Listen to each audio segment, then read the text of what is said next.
Along the coastline of Ghana lies a number of ancient castles and forts. Marking the beginning of the slaves' perilous journey during the era of the slave trade, these fortresses were the last memory slaves had at their homeland before being shipped off across the Atlantic, never to return again. Between 1482 and 1786, clusters of castles and forts were along the 500-kilometer-long coastline of Ghana between Quetta in the east and Bang in the west. Back then, Ghana was called the Gold Coast due to its vast quantities of gold, and these strongholds served as fortified trading posts offering protection from other foreign settlers and threats from the African population. Placed strategically as links in the trade routes established by the Portuguese in the 15th century, who were the first settlers on the Gold Coast, the forts thereafter were seized, attacked, exchanged, sold and abandoned during almost 4 centuries of struggle between European powers for domination over the Gold Coast. As early as the 1500s, the settlers' interest turned to the slave trade in light of the growing demand for human labor in the New World, the Americas and the Caribbean. From holding gold, ivory and other wares, the castles gradually imprisoned slaves, who were reduced to yet another commodity.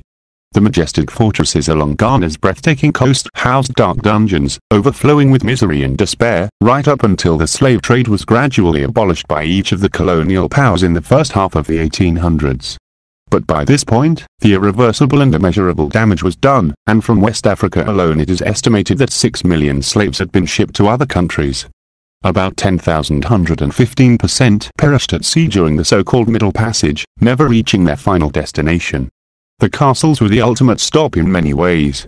They provided the last experience that men and women had in their homeland before their final departure.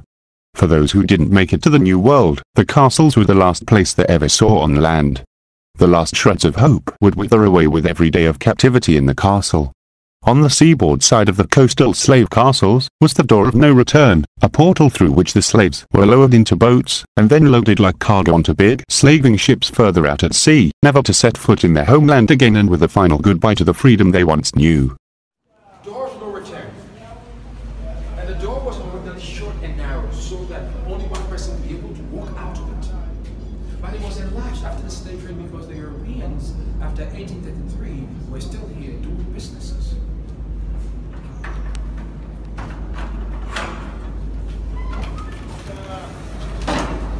Please, let's go and see it. And the stairs you're going to see right there happens to be the original stairs African men and women used down all the time.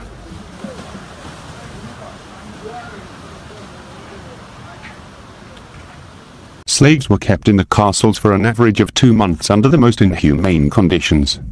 Those who survived captivity in the castles left through the door of no return to be taken to the slave ships, never to return to Africa.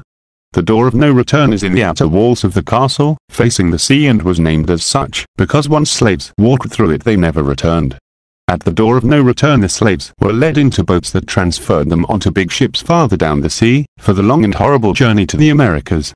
In the travel book 1000 Places to See Before You Die, it has been documented that by the 18th century, up to 30,000 slaves passed through the door of no return each year.